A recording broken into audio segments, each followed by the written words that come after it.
Oke, sekarang saatnya Ananda Sri presentasi. Waktu presentasinya 15 menit dan 10 menit tanya jawab. Ya, kepada Sri waktu dan tempat kami persilahkan.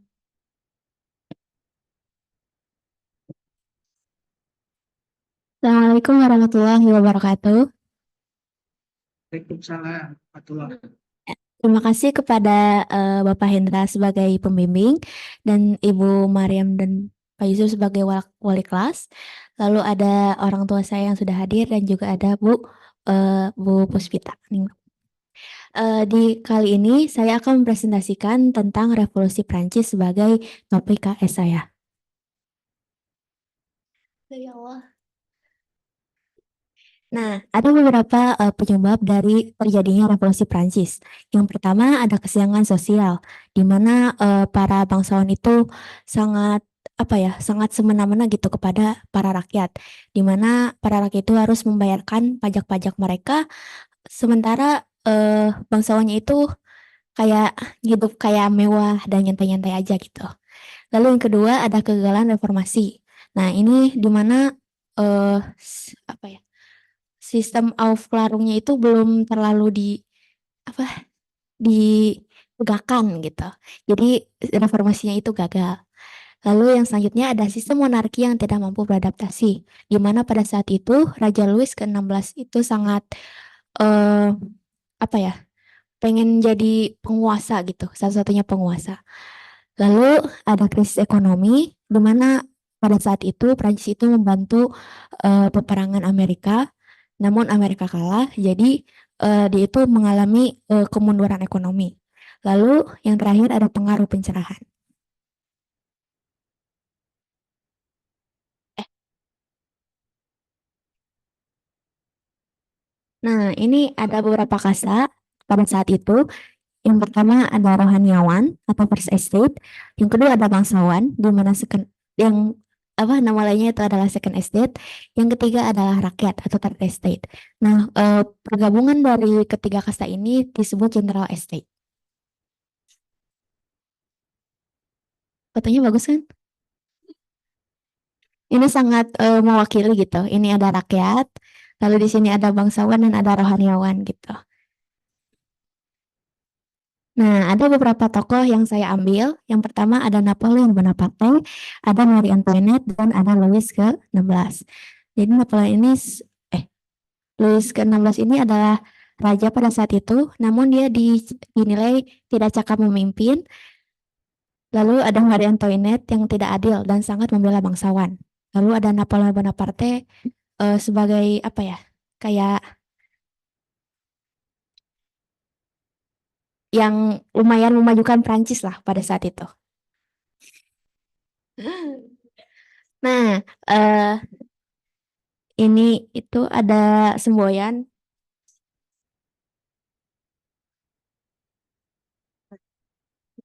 Ada dua Republik Prancis itu melahirkan tiga semboyan. Yang pertama ada liberté yang artinya kebebasan, égalité yang berarti kesetaraan, dan fraternité yang artinya persaudaraan.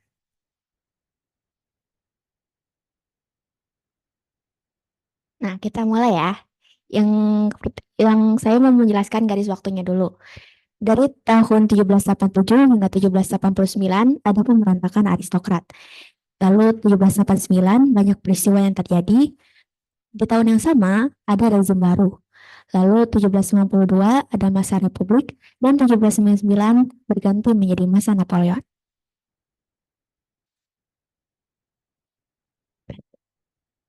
Revolusi Perancis meliputi satu tempoh peralihan. Gimana? Mana?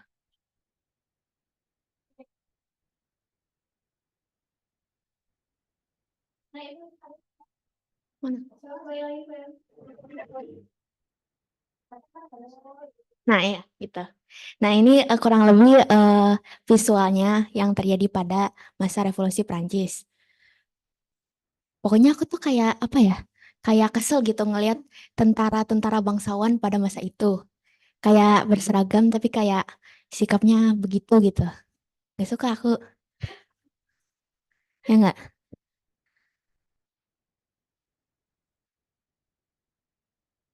Udah lah ya. Nah, kita lanjut saja ya. Gimana? Tanaman yang Coba ke depan kanan. Nah, kita mulai ke penjelasannya. Pada tahun 1787 hingga 1789 ada pemberontakan aristokrat.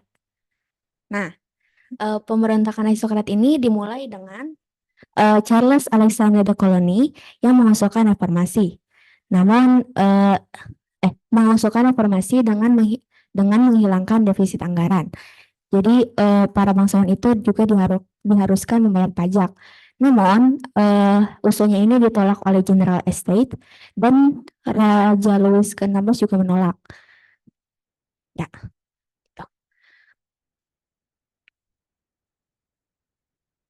Nah, pada tahun 1789 terjadi Sumpah Lapangan Tenis, di mana lapangan tenis ini adalah tindakan pembangkangan dramatis yang dilakukan oleh perwakilan kelas yang tidak memiliki hak istimewa atau third estate.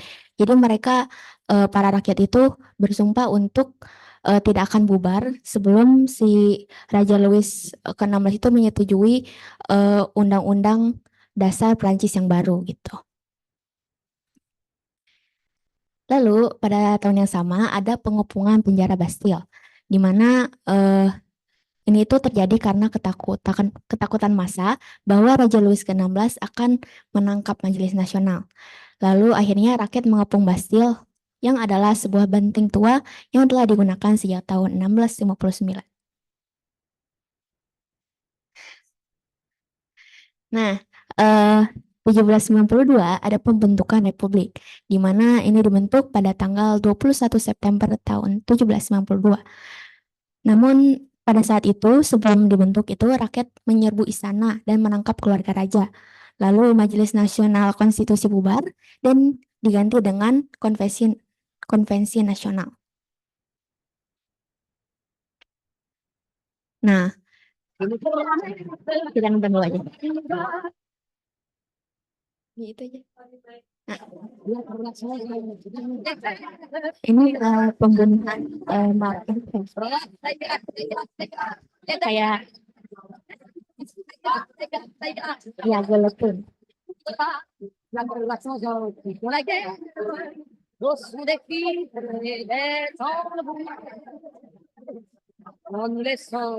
Marie Antoinette. Ça ne pouvait pas durer. Terima kasih. La 300 ans Benar-benar habis. qui nous traite comme des bêtes de somme. Ça ne pouvait pas durer toujours. Oh, ça ira, ça ira, ça ira. Les aristocrates. Oh, ça ira, ça ira, ça ira. Les aristocrates. Ya, sering suara. Le châtiment jusqu'où vous êtes bien payé nos dettes. Car c'est une chose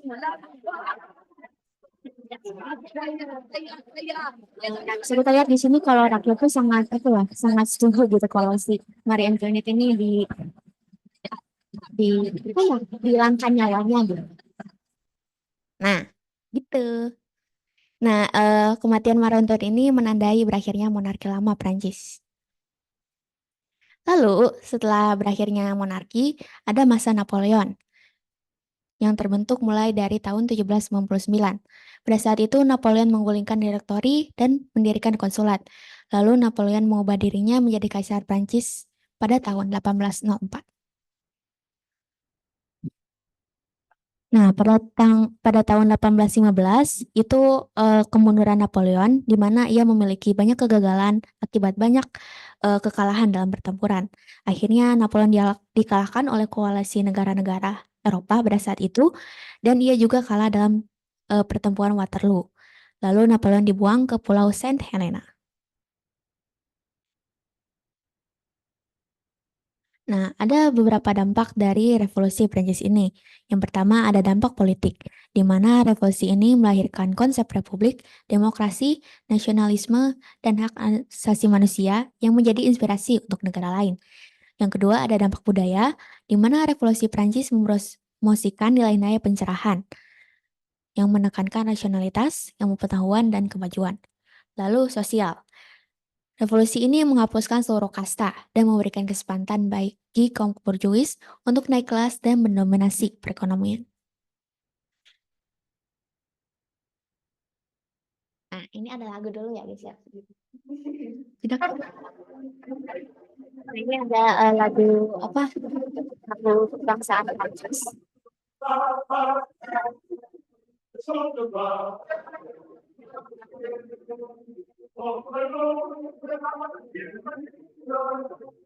Lagu kebangsaan ini sangat menggambarkan masa revolusi itu. Kalau diperhatikan artinya.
Lanjut ya. Nah, kita mulai ke refleksi self-knowledge saya. Bagaimana saya mengetahui tentang materi-materi LPL Prancis? Yaitu dengan membaca artikel, menonton video, dan tentu saja penjelasan dari guru. Lalu ada batasan pengetahuan saya. Yang pertama, belum detail dalam menjelaskan, belum mendalami, dan masih terlalu cepat menurut saya. Lalu ada kelebihan saya, yaitu dapat bercerita dengan runut dan dapat menceritakan garis besarnya saja. Yaitu ada kekurangan saya juga, yaitu belum bisa membagi waktu dengan baik dan belum disiplin. Nah, rencana tindak lanjut untuk saya adalah bisa lebih disiplin, lebih mendalami materi, dan bisa membagi waktu. Untuk guru, mohon doa dan bimbingannya, dan juga lebih memperhatikan waktu. Nah, untuk dari orang tua, mohon dukungan, doa, dan bimbingannya saja. Merci.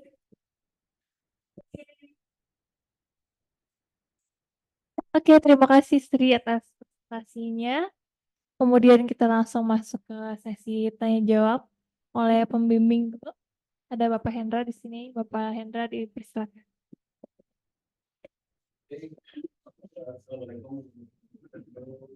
Assalamualaikum warahmatullahi wabarakatuh.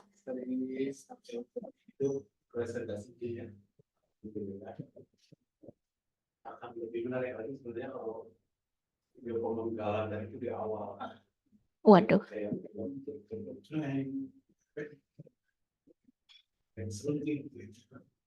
Tapi udah keren dari banyak. Secara konten juga sudah cukup ya, padat, luar biasa. Yang kurang apa ya? Kurang, oh iya, Bapak mau nanya tadi guru memperhatikan waktu maksudnya gimana? Maksudnya ini buat semua guru sih, jujur. Kayak suka ngaret aja gitu.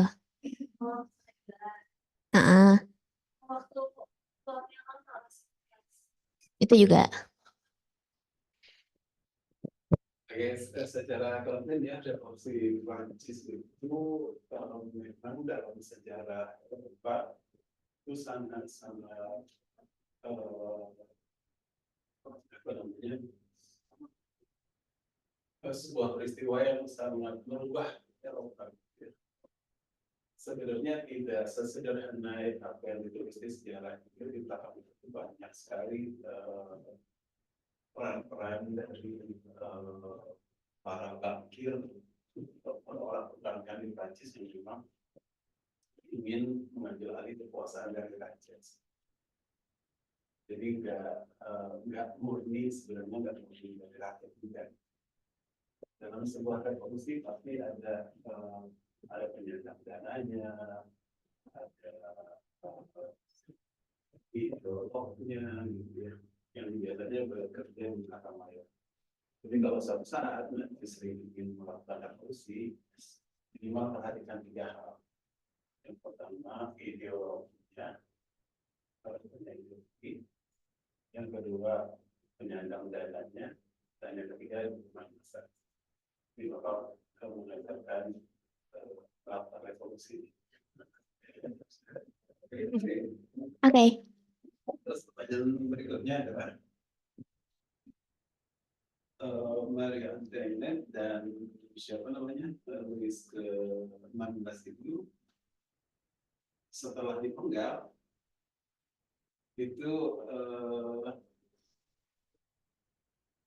selain kan di sejarahnya tuh seluruh keluarganya dibantai gitu ya. Tahu kan? Tahu. Ada yang selamat ya? Orang ada 1 orang Iya. dia sedang luar negeri dan di film-film itu ada tokohnya.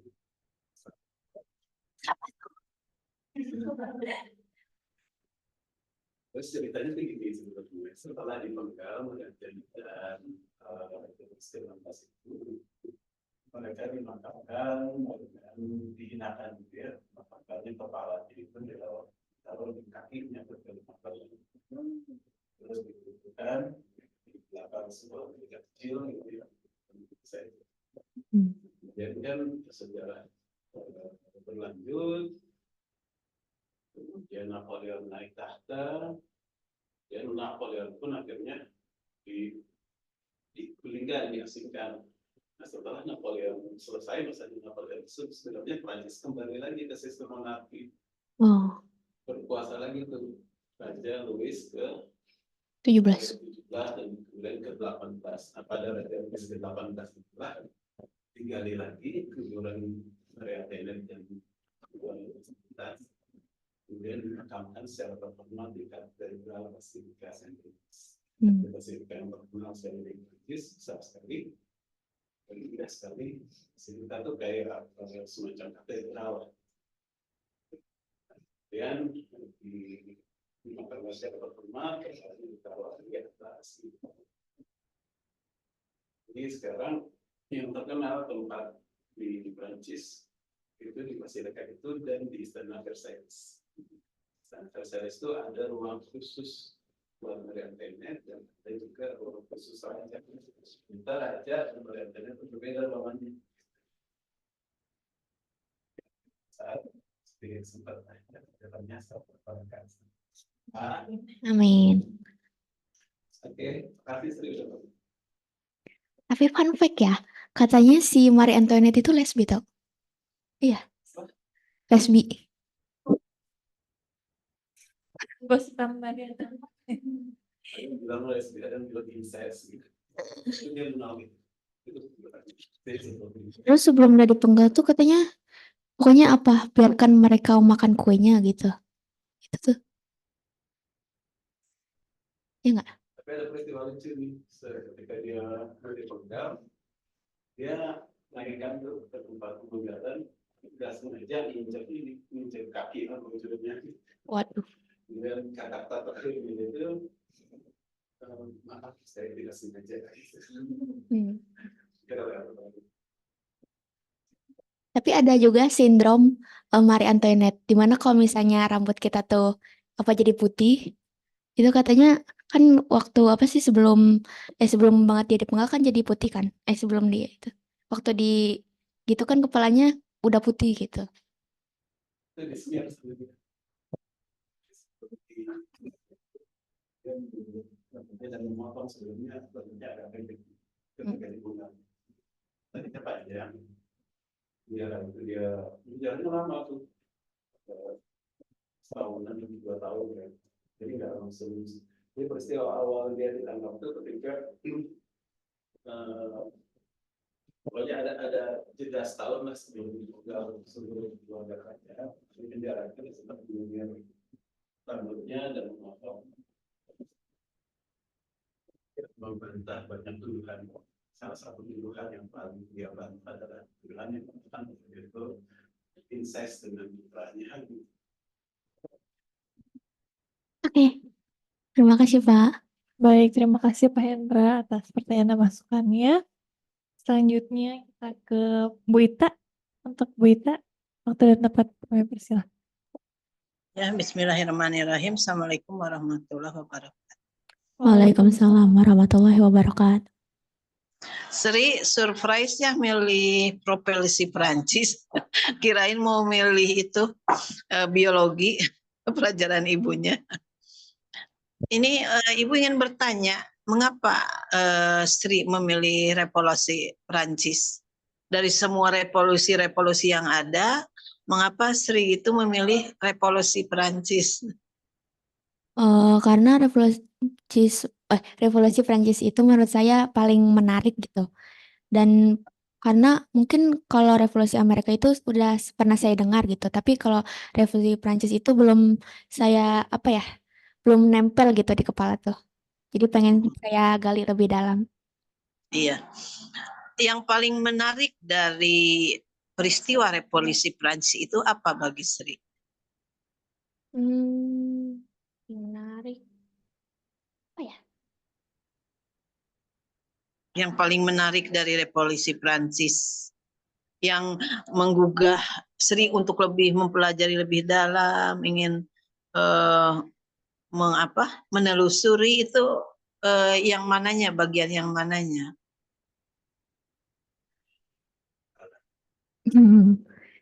Kata pemenggalan. Yang apa? Pemenggalan? Enggak.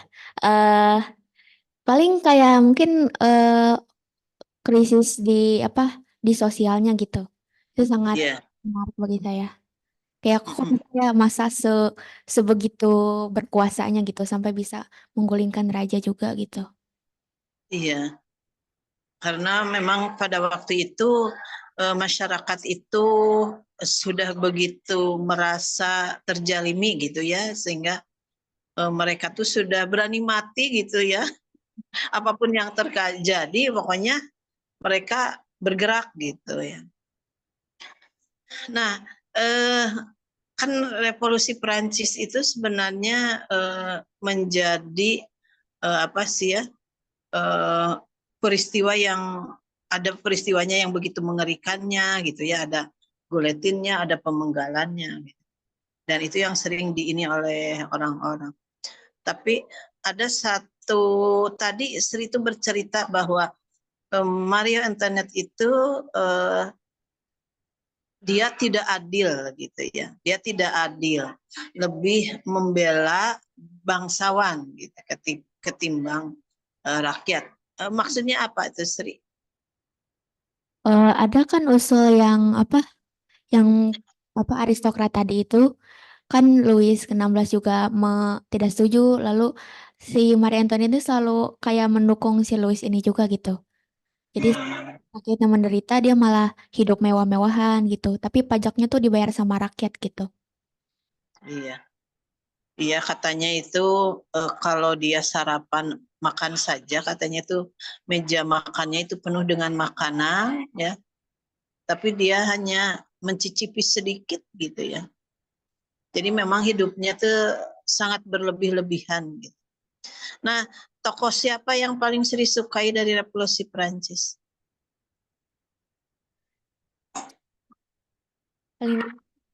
Napoleon? Nggak ada. Mas, nggak ada? Nggak suka ke Napoleon Bonaparte? Enggak. Coba banyak diskusi dengan bapakmu ya tentang Napoleon Bonaparte itu. Iya. Ya, dari sekian. Assalamualaikum. Waalaikumsalam. Waalaikumsalam warahmatullahi wabarakatuh. Terima kasih Bu Ita atas pertanyaannya. Ya. Selanjutnya di sini udah ada Bu Eka, orang tua dari Sri. Dipersilakan waktunya untuk Bu Eka. Ya, Assalamualaikum warahmatullahi. Waalaikumsalam warahmatullahi wabarakatuh. Ya, terima kasih kepada Pak Hendra yang sudah membimbing Sri, ya, dan juga pada Bu Ita, ya, ikut membimbing Sri juga. Kemudian di sini wali kelas Pak Yusuf, ya, Bu Mariam, ya, yang sudah juga membimbing Sri selama ini, sehingga Sri bisa bikin makin percaya diri ya. Sekarang Ibu lihat tuh Sri, ya, presentasinya makin percaya diri ya. Kemudian juga saya lihat Sri ini ya, apa namanya, bisa menceritakan dengan sangat mengalir ya ininya, presentasinya ya, dan cukup menarik ya karena berbagai macam media tuh ya, ada animasinya ya, ada videonya ya. Ibu bangga nih sama Sri nih ya, bisa menceritakan dengan baik dan presentasi dengan baik ya, itu ya sih ya. Mudah-mudahan Sri bisa nanti mencapai cita-citanya. Gak tahu Sri mau apa ya, Sri, cita-citanya nanti. Gak mau jadi biologi, gak mau kayak ibunya.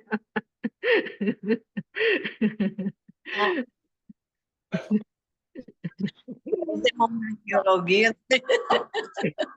Pokoknya aku gak mau biologi katanya. Hanya info kemana ya ke ini politik. Iya. Ya, Ibu sih membebaskan ya. Nah, Sri mau jadi apa aja silahkan. Yang penting Sri suka ya. Dan yang penting bagi Ibu, Sri bisa belajar dengan sungguh-sungguh ya.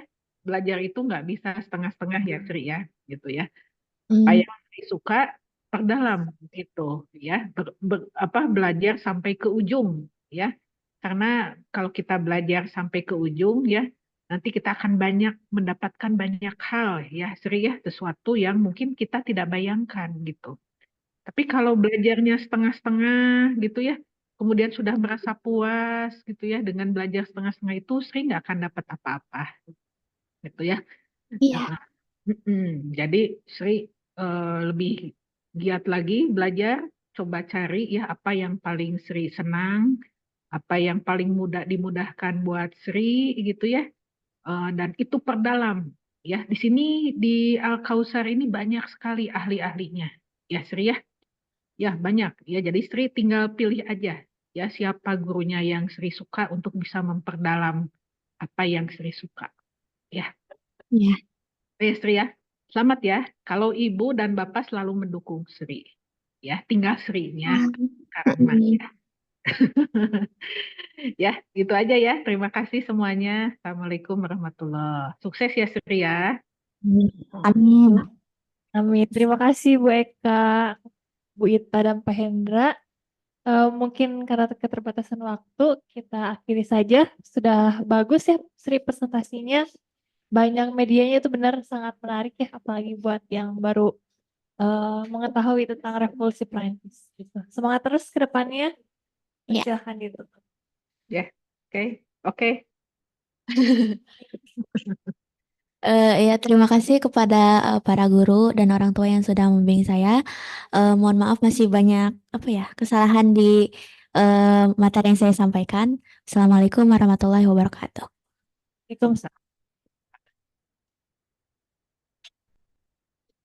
Oke. Ya, terima kasih semuanya. Saya izin live ya. Ya, terima kasih Bu Eka. Ya, oke. Ibu izin live ya, Sri ya. Assalamualaikum.